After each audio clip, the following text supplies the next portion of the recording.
Hello, everyone. This is Bruce Johnson with the Epic Real Estate Investors Association, along with my co-host here, Mr. Logan Krutsch. Yes, welcome, Logan. How are you? I'm doing good. How are you? I'm doing well, doing well. So today we're going to be covering a fair amount of ground on just the mindset and getting past the fear of doing real estate, Yep.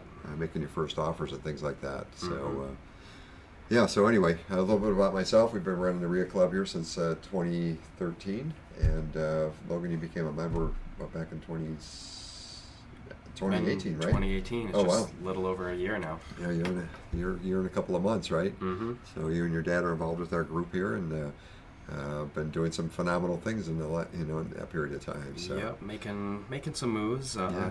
Moving forward. That's really what it's all about. Right. So we're going to be talking a little bit about the mindset and get over that fear of making offers and all of that. So Mm-hmm. I know you probably had a little coaching from your dad, and getting Yep. off, kind of nudging you along the way to get beyond that fear, right? Right. And I just recently got over it, so hopefully I have some good insight to show. Right, exactly. So, most people, when they're getting into real estate or even getting in a new position where perhaps they're on the phone, cold calling people and making, that connection with people and sales and all that. The phone is like the heaviest thing to pick up because you're Right. afraid you're not going to say the right thing. You're going to stumble over things. So, Right.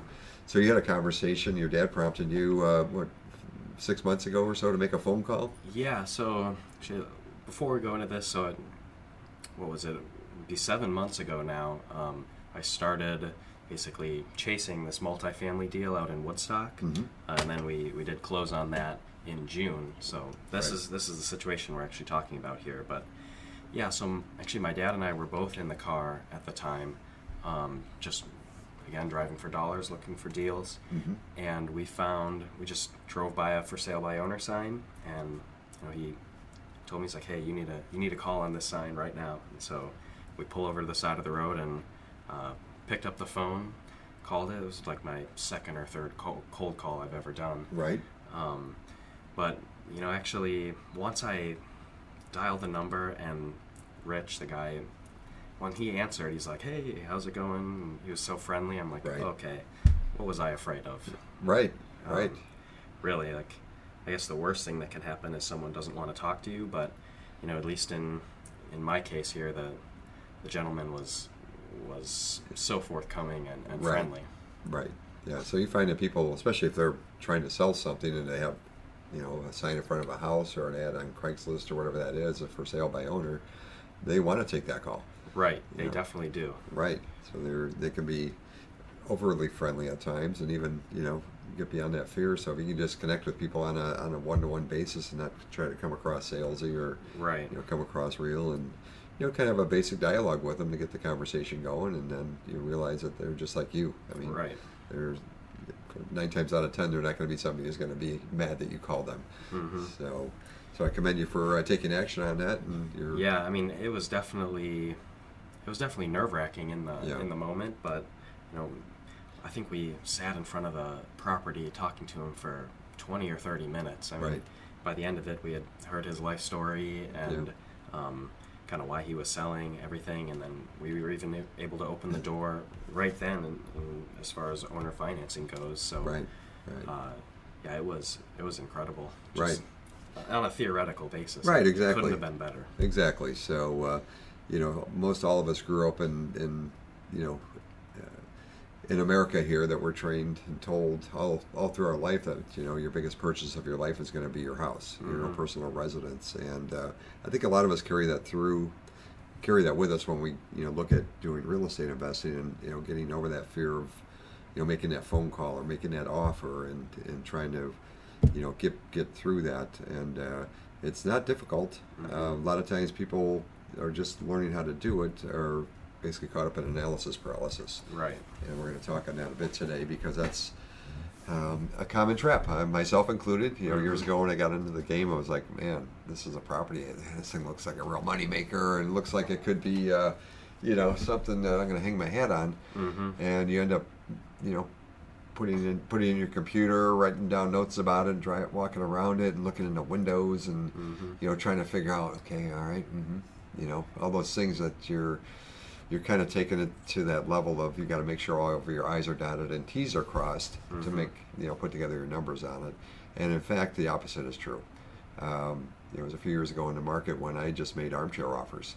When a lot of REO properties, a lot of stuff on the MLS that was available, right on your laptop, right on your computer, where you can go to the hudhomestore.com or something like that and look at properties, look at pictures, look at description, and figure out what your offer amount would be, based on that information. So you take that mindset into this, even today's economy, when you're looking at properties.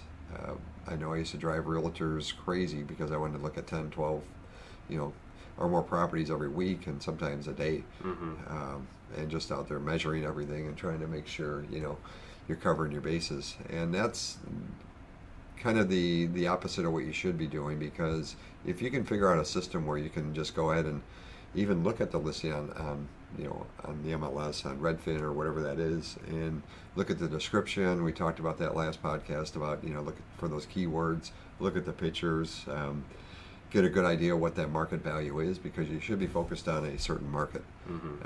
Look at a neighborhood or two and focus on that to get started, so you can go through the basic fundamentals. It's not rocket science. Right. So you can kind of generate your after repair value before you even go out to see the property, and then as you're walking through, just take some basic notes. It needs a kitchen, it needs a bath, needs new flooring, needs a paint job, needs a roof, whatever, and just work off of some rough numbers so you can put together a preliminary offer. Right. Yeah. So I think what you're saying here is you need to create a list of criteria that you have, and even when you're just sitting in front of your computer, you're plugging this stuff into whatever, maybe you do it in an Excel spreadsheet or something, right? And you'll know right away if this property is something you're interested in or not. And so that's a kind of a good way of vetting and kind of focusing your time on things that actually could become a reality for you, instead of kind of being all over the place looking at things that you might not be interested in the first place. Yeah, and I've seen people that have gotten into this business. They're trying to make their first offer, and they latch onto one property, and they're going to analyze that thing to death. Right. And could wait weeks, even months, before they even get over the fear of making that offer. Right. And in today's fast-paced economy, you got to be able to do that in minutes. Yep. Do it fast. Right. I remember when I really just got into it and was taking some of the essentials classes, I got on a foreclosure list, and there was one property. It was 1234 Dean Street over in Woodstock. I really liked the address, probably. Right. But I would go over the numbers on that thing over and over again, and I actually drove out to the property 2 times to just walk around and look at it and see it, but I never made a phone call. Who knows, that could have been a great flip if I had just taken that action right away. Right. But unfortunately I didn't, or maybe fortunately, because I did land myself in a great situation here. Right. But you never know. Was that a for sale by owner? No, that was just a pre-foreclosure that I got off a pre-foreclosure list. Okay. And I was going to try to go in and maybe buy it subject to or something to help them out there. Okay. All right, very good. So that's one you looked at a couple of times, and you were trying to figure out, how to approach it, right? I probably spent a good 4 weeks thinking about it, doing everything, and I never even called in the first place to try to reach out.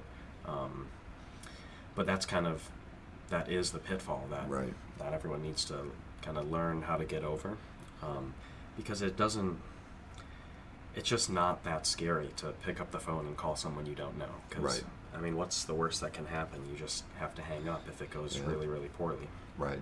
So for those of you listening to this, don't think you're the only one out there that goes through this fear. It's built into pretty much all of us. You're not sure of yourself, you're not sure of your numbers, you're not sure what kind of offer to make, and after you've been doing it a while, it just becomes second nature. Where that phone, quick phone call, you find out if they're a motivated seller or not. Right. You can do some quick conversation with the seller on it and see if they've done any updates in the last 5 years. Kitchen, baths, those kind of things, and kind of get an idea in your head and on your computer if you're using any kind of a software platform that you can plug your numbers in, and getting a good idea of what it's worth after it's fixed, even before you go out to the house. Right. So you should be able to pull your comps, figure out ARV, and then when you go to the property, you're just really looking to see what the repair costs should be. So that's something we're going to deep dive into next time. We're going to actually do some screenshots and recordings of doing comparables, figuring out what comparables should be, and show you what resources that we use. Right. Yeah, so we're actually going to be launching a little mini video series here on YouTube to kind of go along with the podcast here, and we'll take an example property, and we'll basically go through it from beginning all the way to end, and kind of just give an inside look as to what that looks like. And yeah, I think it's going to be really great. Right, and I'll actually just use the analogy of the armchair offers that I mentioned that we I used to do a few years ago, and those are things that you could potentially still do in today's market after having a good conversation with someone. And in this business, it's kind of a ready, fire, aim kind of a business where you get yourself prepared a little bit, start firing out offers, and then you can figure it out after the fact. Right. Because you do have at least an attorney's review period if the offer's been accepted. You have some ways that you can, perhaps adjust the offer or even cancel the contract. Right.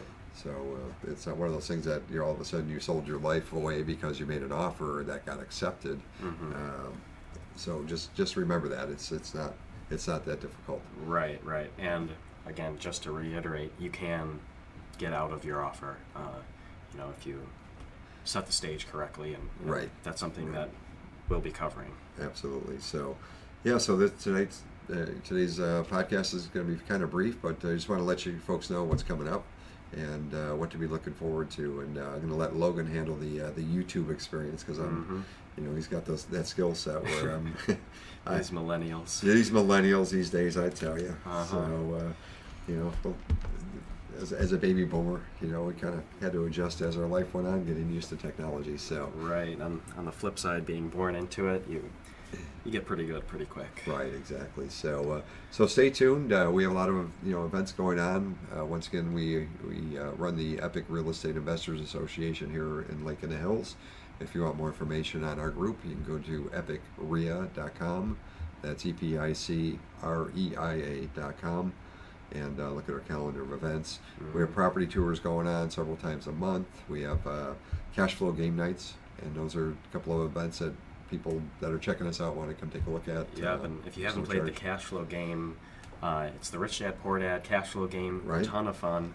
We actually do it at the beach, so there's a bar right there. It's a party every week. Yeah, it's real fun. And we're taking advantage of that while the weather's nice. So right. come after Labor Day weekend, we'll probably look at bringing it indoors to a restaurant or something like that. But but it's been a great venue, and actually we have a game called Velocity Banking also that we make available. Yep, that one's really good as well. And it's kind of like cash flow on steroids, where you can play your rounds probably in a half hour versus maybe a couple hours with cash flow. But it gives you the same mentality, the same idea of what the strategies are. Right, just realizing how big of a difference having investments make in terms of your overall wealth that you'll generate over your lifetime. Yep, absolutely. So once again, another fun podcast here, and we're looking forward to helping you guys move powerfully forward in your real estate investing business. And feel free to come check us out anytime. Yep, every Tuesday we have our meetings. Find us online. Find us online. It sounds good. So, all right, Logan. Well, thank you very much for being here today. Yep, thank you. And you guys all have a great day. We'll see you soon. Yep, bye guys.